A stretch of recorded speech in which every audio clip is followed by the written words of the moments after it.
Assalamualaikum warahmatullahi wabarakatuh. Salam sejahtera buat kita semua. Semoga kita semua dalam keadaan sehat jasmani dan rohani, tidak kekurangan satu apapun. Amin ya robbal alamin. Oke, Mimin akan melanjutkan cerita Liontin Giok Naganya. Oke, mari kita lanjutkan saja ceritanya. Gas. Sus. Bab 2473 sampai bab 2476. Karena itu, pria jangkung itu sudah berjalan mendekati Ling Xiaochun. "Nak, jika kamu berakal sehat, keluar dari sini dan panggil Ye Chong. Jangan mencari masalah," pria jangkung itu mengutuk. Ling Xiaochun mendengus dingin. Pihak lain jelas meremehkannya. Sebelum pria jangkung itu selesai berbicara, perutnya ditendang oleh Ling Xiaochun. Pria jangkung itu bahkan tidak punya waktu untuk berteriak, dan seluruh tubuhnya terbang keluar. Dia terbang lurus sejauh lebih dari 10 meter, menabrak pohon besar di belakangnya, berhenti, dan kemudian berbaring di tanah di bawah pohon dengan bunyi gedebuk. Ketika dia melihat lagi, dia melihat tubuh pria jangkung itu bergerak 2 kali dan kemudian berhenti bergerak. Ye Chong tidak bisa menahan diri untuk tidak menggelengkan kepalanya. Ling Xiaochun ini terlalu licik. Pria jangkung itu hanyalah orang biasa. Meskipun dia tidak bisa mati setelah ditendang oleh Ling Xiaochun, dia akan dianggap cacat seumur hidupnya. Tidak mungkin dia bisa berlatih olahraga lagi di masa depan. Dan gadis-gadis itu berteriak lagi. Mereka sepertinya pernah melihat pemeran utama pria dalam sebuah drama idola. Dia tinggi, kaya, tampan, dan jago kungfu. Dia sebenarnya seperti seorang pangeran menawan. Saat gadis-gadis itu bersorak dan berteriak, pria gemuk yang duduk di atas batu itu berdiri. Dia memandang Ling Xiaochun dan mencibir. Lalu, saya melihat pria gemuk itu perlahan berjalan menuju Ling Xiaochun.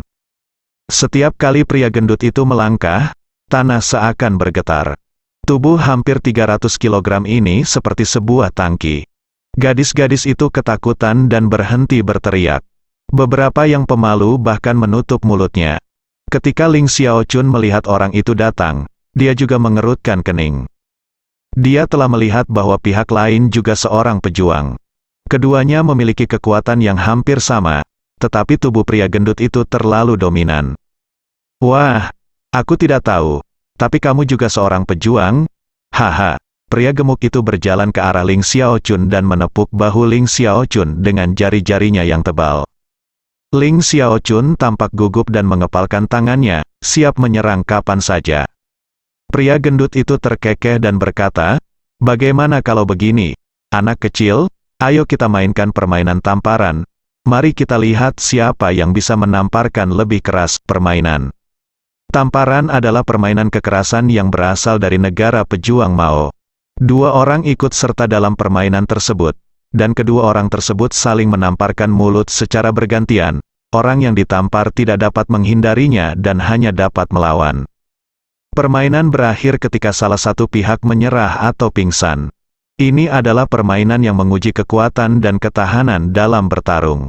Ling Xiaochun mencibir, "Oke, itu dia, Anda tahu, keluarga Ling paling baik dalam keterampilan telapak tangan." Ling Xiaochun telah berlatih telapak pasir besi sejak dia masih kecil. Bersaing dengannya berarti mencari kematian. Awalnya, dia tidak tahu bagaimana menghadapi raksasa ini, tetapi dia tidak menyangka pihak lain akan datang ke rumahnya secara otomatis. Kemudian, kedua orang itu berdiri terpisah sekitar setengah meter. "Kamu duluan."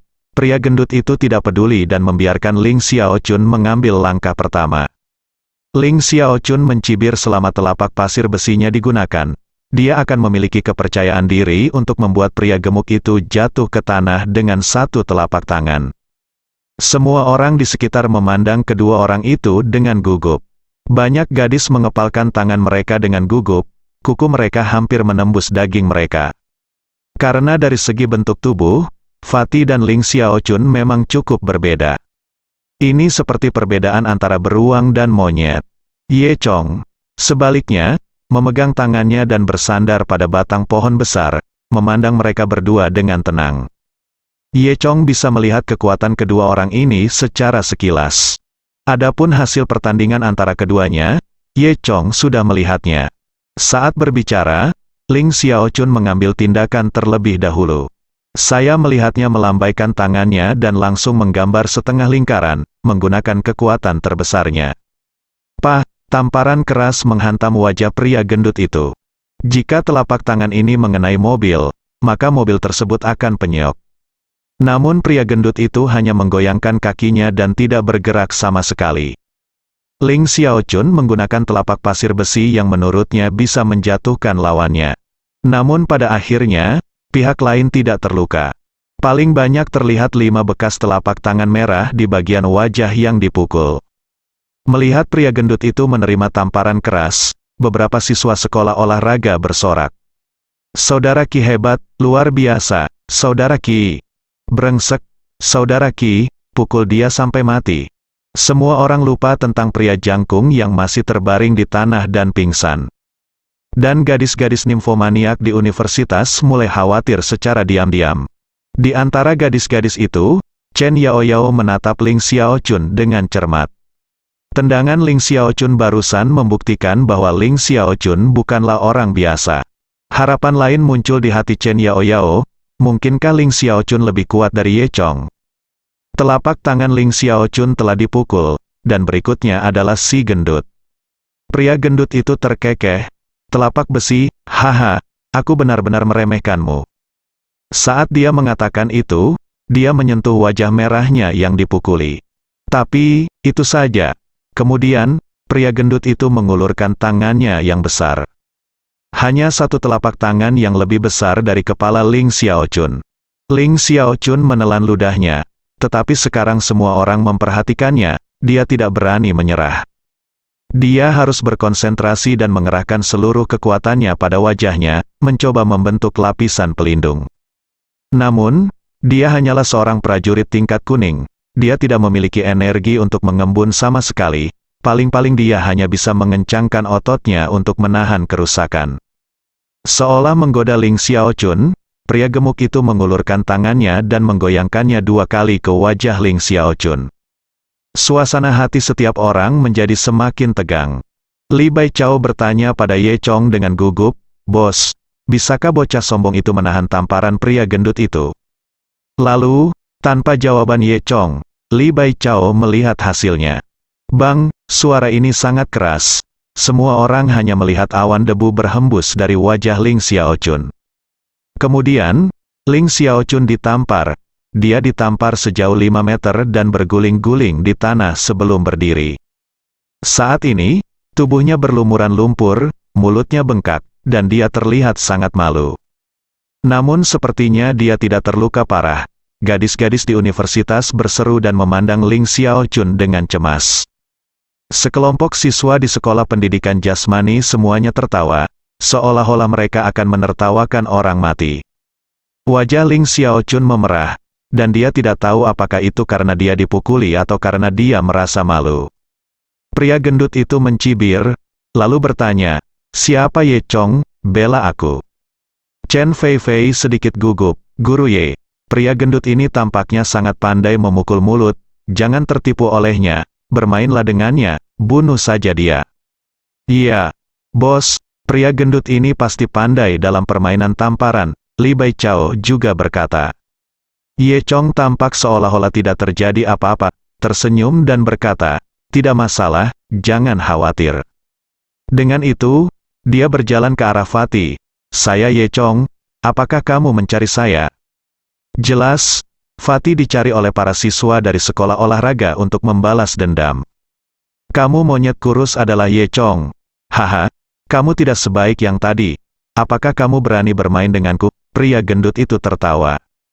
"Jika kamu ingin dipukuli, aku tidak keberatan," kata Ye Chong. Mendengar ini, pria gendut itu awalnya tertawa 2 kali. Kemudian, dia mengejek, "Sebelum saya datang ke sini, saya mendengar bahwa Anda adalah ahli kecakapan memainkan pertunjukan. Sekarang tampaknya Anda benar-benar hebat, saudara." "Ki, itu anak itu, persetan dia, itu benar. Anak ini tahu beberapa kungfu. Dia mengalahkan kita dengan buruk terakhir kali. Saudara Qi, balas dendam pada kita." Teriak seseorang dari sekolah olahraga. Fatih tidak bisa melihat kekuatan Ye Chong sama sekali. Karena kekuatan Ye Chong jauh lebih tinggi darinya. Oleh karena itu, Fatih berpikir bahwa Ye Chong tidak sebaik Ling Xiaochun sekarang. Dia memandang Ye Chong dengan jijik dan berkata, "Wah, sama seperti sebelumnya, kamu bertarung dulu." "Apakah kamu benar-benar ingin aku bertarung dulu?" Ye Chong bertanya. "Haha, apa menurutmu aku akan takut? Apa kamu baru saja melihat anak itu? Biar ku beritahu, kamu akan lebih buruk dari dia," kata pria gendut itu. Ye Chong mengangkat bahu dan berkata, "Yah, karena kamu memintaku untuk bertarung terlebih dahulu, aku tidak akan sopan." Mendengar ini, semua orang menjadi khawatir. Meskipun Ye Chong sangat kuat, semua orang mengetahuinya. Namun, gerakan pria gendut itu barusan menunjukkan kekuatannya sepenuhnya. Itu hanyalah keberadaan yang menakutkan. Memainkan permainan menamparkan dengan pria gemuk sama saja dengan mendekati kematian. Semua orang merasa bahwa Ye Chong mungkin terlalu percaya dan mungkin menderita kerugian kali ini. "Apa yang harus saya lakukan? Apakah Ye Chong akan dipukuli?" Mei Jia bertanya pada Chen Yaoyao di sebelahnya.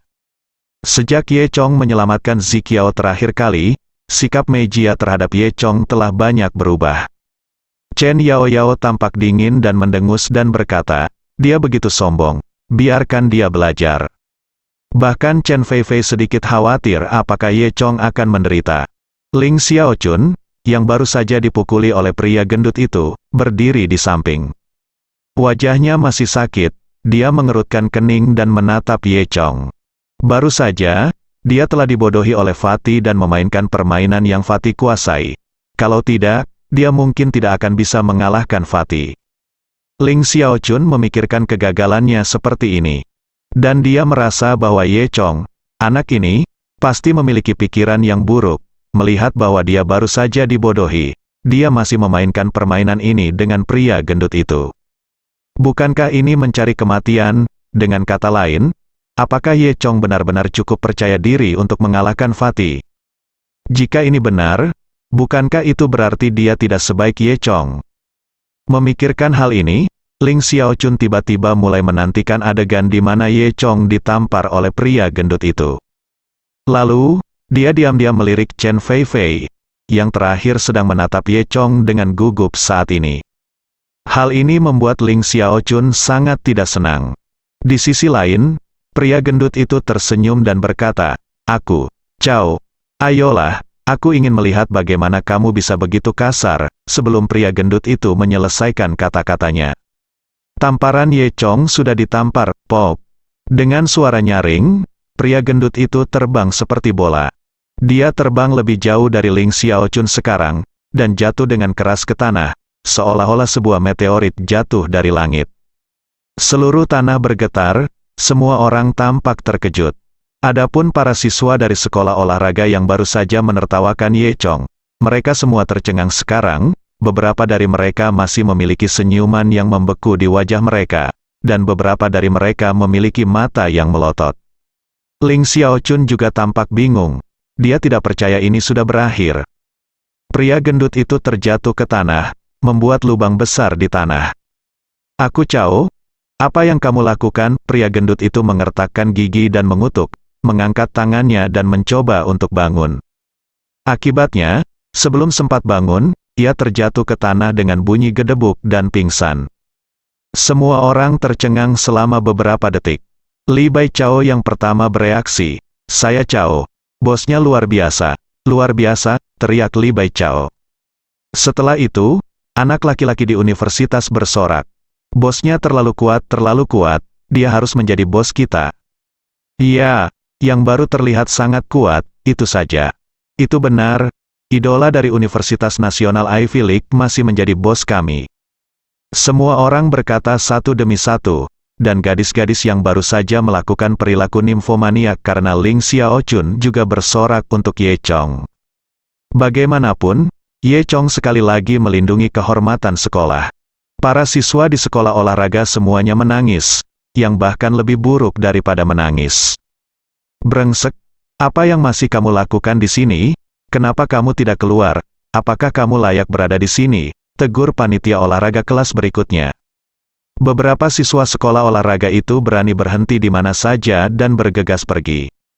Saking paniknya, Mereka bahkan lupa membawa pergi lelaki jangkung dan lelaki gendut itu. Kemudian mereka kembali dengan ketakutan dan membawa kedua lelaki itu pergi. Pria gendut itu begitu berat sehingga butuh banyak tenaga bagi keenam orang itu untuk mengangkatnya. Penampilan lucu mereka membuat semua orang tertawa. Namun, meskipun para siswa di Ivy League sekarang menertawakan mereka, para siswa olahraga ini tidak berani mengatakan apapun. Setelah jeda seperti itu, semua orang kembali ke kelas satu demi satu. Ling Xiaochun duduk di sebelah Chen Yaoyao, merasa sedikit tidak senang. Sekarang kamu tahu betapa kuatnya Ye Chong, Chen Yaoyao bertanya. Ling Xiaochun mencibir. Haha, biar ku beritahu, aku baru saja dibodohi oleh pria gendut sialan itu. Jika kita benar-benar bertarung, aku belum tentu kalah. Anggota keluarga Ling di Xinjiang, apakah dia bawang? Dia hanya seorang pembudidaya liar. Chen Yaoyao bertanya dengan rasa ingin tahu. Apa itu pembudidaya liar, Ling Xiaochun? Sedang tidak berminat menjawab pertanyaan Chen Yaoyao. Dia berpikir sejenak, lalu memikirkan sebuah rencana. Akan ada pameran dagang di Pulau Keong besok, banyak master sejati akan hadir di sana, dan mungkin Tuan Linlong juga akan pergi, kata Ling Xiaochun. Sejak mengenal Ye Chong, Chen Yaoyao juga mengembangkan minat yang kuat pada para master sejati itu. Benarkah akan ada banyak master seperti Ye Chong? Chen Yaoyao berkata dengan penuh semangat, bisakah kita bertemu Tuan Linlong? Ling Xiaochun juga sangat tidak senang dengan kata-kata Chen Yaoyao tentang master seperti Ye Chong. Namun, dia tidak berdebat dengan Chen Yaoyao. Benar, kata Ling Xiaochun. Chen Yaoyao bertanya lagi, pameran dagang macam apa ini? Megah sekali. Bawang hijau Yaochi, kamu tidak akan tahu meskipun aku memberitahumu, kata Ling Xiaochun. Chen Yaoyao sedikit gugup. Bukankah bawang hijau ajaib yang menjadi sangat populer akhir-akhir ini? Saya mendengar bahwa orang-orang dipukuli sampai mati selama pameran dagang sebelumnya. Itu karena seseorang melebih-lebihkan kemampuan mereka dan ingin meraihnya. Langsung akibatnya, mereka yang dipukuli sampai mati. Kali ini dengan Tuan Linlong di sini, siapa yang berani bertindak sombong, kata Ling Xiaochun. Chen Yaoyao mengangguk. Jadi begitu. Tuan Linlong ada di sini. Apakah itu berarti daun bawang ini benar-benar kuat? Ling Xiaochun berkata dengan tidak sabar, berhenti bicara omong kosong. Bantu aku dan undang Ye Chong dan Chen Feifei. Ayo pergi ke pameran perdagangan bersama. Chen Yaoyao, malam itu, ada sebuah kafe di depan sekolah. Chen Yaoyao dan Mei Jia duduk di meja kecil dan masing-masing memesan secangkir kopi. Meski keduanya tidak sebaik Chen Feifei, namun keduanya adalah wanita cantik, sehingga tentu saja menarik banyak perhatian. Kali ini, Mei Jia tampak lebih ragu-ragu, dengan lembut membelai tepi cangkir dengan jari rampingnya. Chen Yaoyao tampak sedikit cemas saat melihat Mei Jia sudah lama tidak menyetujui permintaannya. Oh, Mei Jia, lebih baik kamu bersamaku atau Chen Feifei, kata Chen Yaoyao. Ternyata sore tadi, Ling Xiaochun meminta Chen Yaoyao untuk bekerja sama dan ingin memisahkan Ye Chong dan Chen Feifei. Chen Yaoyao tentu saja senang melihat ini, dan rencana Ling Xiaochun adalah membawa semua orang ke pameran perdagangan Pulau Keong. Sesampainya di sana, mereka semua adalah orang-orang dari dunia pencak silat. Tentu saja, Chen Feifei dan yang lainnya belum pernah melihatnya. Meskipun Ye Chong memiliki beberapa kemampuan, bagaimana Ling Xiaochun bisa begitu sukses di dunia seni bela diri? Ketika saatnya tiba, penilaian akan dibuat, dan Ling Xiaochun dapat tampil baik di depan Chen Feifei dan dibandingkan dengan Chen Feifei. Ini adalah rencana Ling Xiaochun. Dia bekerja sama dengan Chen Yaoyao dan meminta Chen Yaoyao untuk mengajak Ye Chong dan Chen Feifei berkencan. Chen Yaoyao sebenarnya memiliki hubungan yang buruk dengan Ye Chong dan Chen Feifei. Jadi wajar saja dia tidak bisa berkencan dengan mereka. Jadi, Chen Yaoyao menemukan Mei Jia, dan Mei Jia sekarang sangat berterima kasih kepada Ye Chong. Lagi pula Ye Chong menyelamatkan nyawa Ziqiao. Oleh karena itu, ketika dia mendengar bahwa Chen Yaoyao akan melakukan kejahatan terhadap Ye Chong, dia secara alami tidak senang. Tentu saja aku baik-baik saja denganmu, tapi aku tidak bisa minta maaf pada Ye Chong, kan? kata Mejia. Chen Yaoyao berkata, mengapa kamu kasihan pada Ye Chong? Ini adalah kesempatan bagus untuk mendapatkan pengalaman. Mereka semua adalah orang-orang yang biasanya tidak kita hubungi. Untuk meningkatkan, kamu ini juga untuk membalasnya. Mejia menambahkan, tapi Chen Feifei dan Ye Chong sejak awal tidak cocok. Jika mereka berpisah, Ye Chong akan bersamaku. Pada saat itu, berdasarkan pada kita hubungan, dia tidak akan bisa lebih menjagamu. Chen Yaoyao melanjutkan. Akhirnya, Mejia dibujuk, baiklah, saya akan mencobanya. Tetapi saya mungkin tidak dapat melakukannya. Hei, terima kasih Mejia, tetapi Anda dapat merahasiakannya, kata Chen Yaoyao. Kemudian, Mejia menelepon Chen Feifei dan mengundangnya keluar di akhir pekan. Chen Feifei tidak tahu tentang Pulau Keong dan Yao Chi Green, jadi dia sangat menantikannya ketika mendengar beritanya. Di kelas keesokan harinya, Chen Feifei memberitahu Ye Chong tentang masalah ini. Ye Chong cukup terkejut, pergi ke Pulau Keong, kudengar tidak semua orang bisa pergi ke sana. Bagaimana caramu sampai ke sana? Tentu saja ini aku. Aku akan mengantarmu ke sana. Pada saat ini, Ling Xiaochun berjalan pergi dengan penuh kemenangan, datanglah. Mejia dan Chen Yaoyao mengikutinya. Kamu, Chen Feifei kemarin tidak tahu bahwa dia akan pergi bersama Ling Xiaochun. Iya, ayo pergi dan bersantai bersama. Kudengar ada banyak ahli bela diri di Pulau Keong. Ayo pergi dan lihat mereka.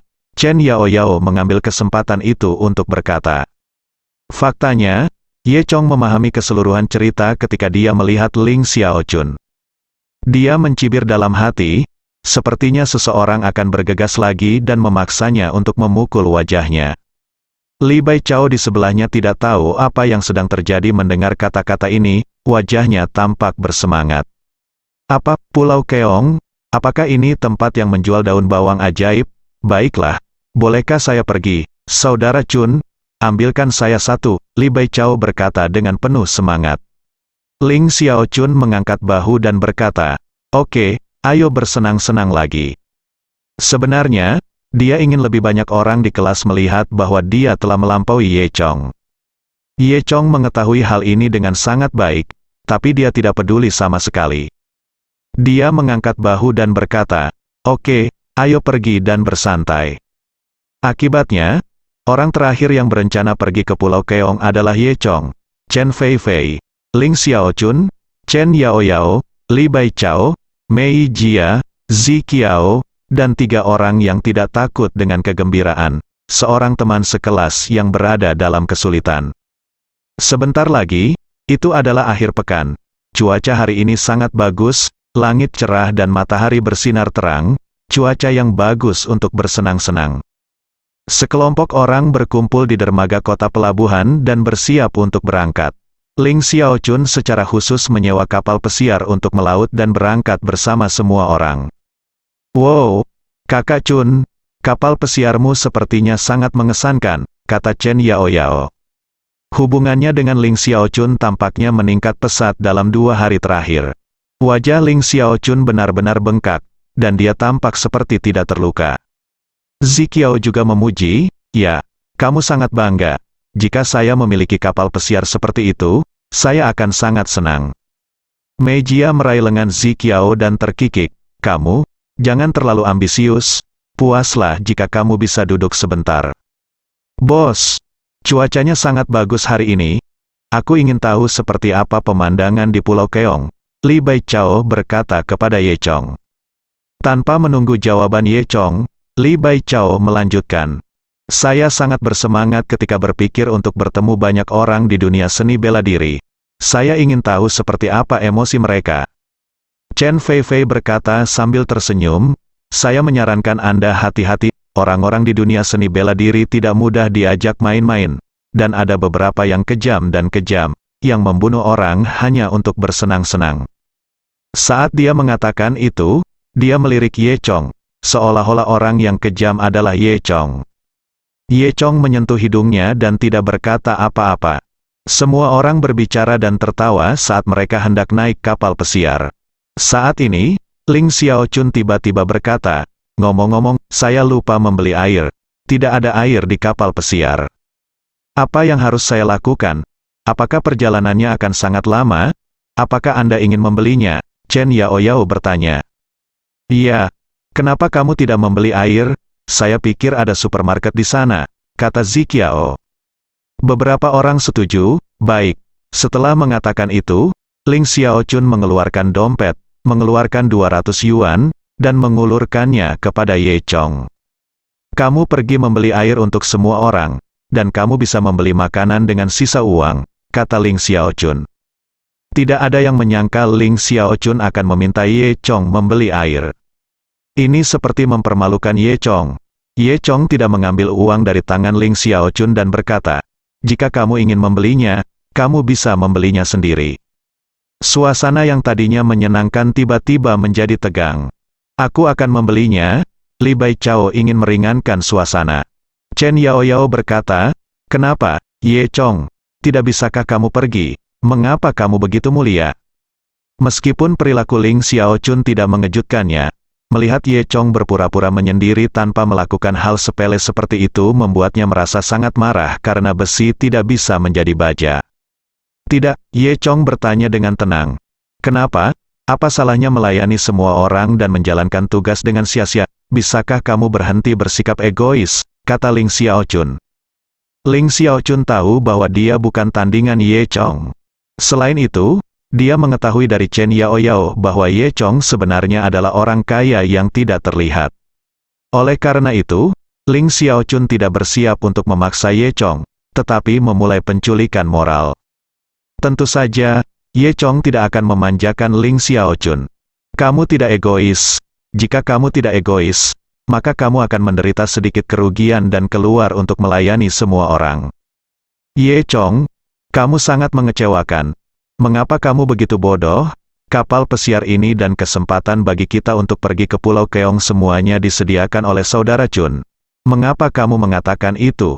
Kata Chen Yaoyao dengan marah. Dia tidak tahu kenapa, tapi dia merasa tidak senang saat melihat Ye Chong tampak begitu menyendiri. Hah, kalau begitu, hal terburuk yang bisa kita lakukan adalah tidak pergi, kata Chen Feifei. Chen Feifei lebih suka tidak pergi daripada Ye Chong tersinggung. Melihat Chen Feifei enggan dan bahkan menolak pergi, Ling Xiaochun merasa sedikit tidak senang. Tanpa diduga, Chen Feifei akan memimpin Ye Chong. Namun, Ling Xiaochun juga tahu bahwa seseorang tidak boleh kehilangan hal besar demi hal kecil. Dia segera tersenyum dan berkata, oke, semua orang baru saja bercanda. Siapa yang membeli air? Saya akan menelepon dan seseorang dari supermarket akan mengantarkannya. Ya, Ziqiao juga berkata, keluarlah. Kebermainlah, jangan membuat masalah. Ling Xiaochun melanjutkan, oke, semuanya, cepat naik perahu. Kami akan berangkat segera setelah air dikirim. Chen Yaoyao mendengus, memandang Ye Chong dengan tidak puas, dan kemudian baru saja naik. Mei Jia, Ziqiao, dan 3 orang lainnya mengikuti. Kemudian, Ye Chong menyentuh kepala Chen Feifei dan berkata, ayo pergi. Pulau Keong masih sangat menyenangkan. Saya akan menunjukkan sesuatu kepadamu ketika saatnya tiba. Chen Feifei tersenyum sedikit, lalu mengikuti Ye Chong ke atas perahu. Li Baichao juga segera mengikuti. Setelah melihat beberapa orang naik perahu, senyuman di wajah Ling Xiaochun segera menghilang. Kamu sialan Ye Chong, aku akan menunggu sampai aku tiba di Pulau Keong untuk membuatmu terlihat baik. Ling Xiaochun mengutuk dirinya sendiri. Kemudian dia mengikuti di kapal. Ketika Ye Chong, Chen Feifei, dan Li Baichao berjalan, Chen Yaoyao sedang mengobrol dengan 2 gadis di sebelahnya. Apa yang dia katakan tentang menjadi kaya berarti menjadi hebat, mampu melakukan sedikit pekerjaan berarti menjadi begitu mulia, jelas merupakan konotasi dari Ye Chong. Ye Chong tidak repot-repot memperhatikan dan menemukan kursi kosong bersama Chen Feifei untuk duduk. Kurang dari 5 menit kemudian, petugas supermarket mengantarkan 2 kotak air mineral. Kemudian, Ling Xiaochun secara pribadi mengemudikan kapal pesiar itu ke laut. Kapal pesiar tersebut melaju sangat cepat, melewati jalur air dari pelabuhan, lalu sampai di muara, lalu menuju Pulau Keong. Tak lama kemudian, kapal pesiar itu memasuki laut. Teriknya sinar matahari menyinari air laut, bagaikan menutupi air laut dengan lapisan kain kasa emas. Airnya berkilauan sejauh mata memandang, meninggalkan jejak putih di belakang kapal pesiar. Chen Fei Fei menarik dagunya dengan tangannya, duduk di tepi kapal pesiar, dan memandangi air laut di bawah. Sinar matahari yang dipantulkan air laut menyinari wajah Chen Fei Fei, terang dan gelap, terang dan bayangan menambah sentuhan 3 dimensi pada wajah yang sudah cantik itu. Chen Fei Fei terlihat semakin cantik. Ye Chong memperhatikan dari samping, sedikit tercengang. Ketika kapal pesiar itu berlayar ke laut, Ling Xiaochun menyerahkan kemudi kepada Zi Qiao dan memintanya untuk mengontrol arah. Pokoknya lautnya tidak ada habisnya, jadi selama mengikuti jalur navigasinya tidak akan ada masalah. Lalu, Ling Xiaochun duduk di sebelah Chen Yaoyao. Ketika dia melihat Chen Fei Fei, dia juga tercengang. Bahkan jika dia adalah anak dari keluarga tersembunyi, dia jarang melihat keindahan setingkat Chen Fei Fei. Terlebih lagi, ini adalah orang biasa, yang lebih mudah didapat daripada kecantikan dari keluarga tersembunyi itu. Sayangnya bajingan Ye Chong yang memimpin. Memikirkan hal ini, Ling Xiaochun menjadi lebih bertekad untuk menggantikan Ye Chong. Setelah kapal pesiar itu bergerak dengan kecepatan penuh selama 3 jam, kegembiraan awal semua orang telah berlalu, dan mereka merasa sangat tidak nyaman duduk di kapal pesiar, melayang naik turun bersama air. Akhirnya mereka sampai di dekat Pulau Keong. Pulau Keong awalnya merupakan pulau yang tidak bisa diakses. Karena alur laut di sini tidak mudah untuk dilalui dan ombaknya sangat kuat, kapal sering mengalami kecelakaan di sini. Apalagi ini hanyalah pulau yang kurang dikenal. Jika bukan karena pameran Ye Chong dan pertempuran dengan Raja Serigala Putih, tempat ini mungkin masih menjadi pulau kecil yang tidak diketahui siapapun. Namun, kini, bola apung buatan mengapung di laut di sini. Bola-bola terapung ini berada di dalam air laut dan sangat menghalangi ombak. Bola-bola terapung tersebut membentuk jalan menuju langsung ke Pulau Keong, dan angin serta ombaknya tenang. Harus dikatakan bahwa kebijaksanaan manusia memang mampu mengalahkan alam. Saat ini, banyak kapal muncul di dekat Pulau Keong. Karena hari ini adalah pameran hijau-hijau Yaochi yang kedua. Pameran perdagangan terakhir diinterupsi oleh Raja Serigala Putih sebelum berakhir. Oleh karena itu, Yu Xinlan menyiapkan pameran dagang kedua. Namun kali ini lebih banyak orang yang datang. Perahu-perahu berbagai ukuran berkumpul di sekitar Pulau Keong. Dari kejauhan terdengar suara-suara berisik di Pulau Keong. Wah, ini Pulau Keong, bentuknya benar-benar mirip Keong, kata Chen Fei Fei.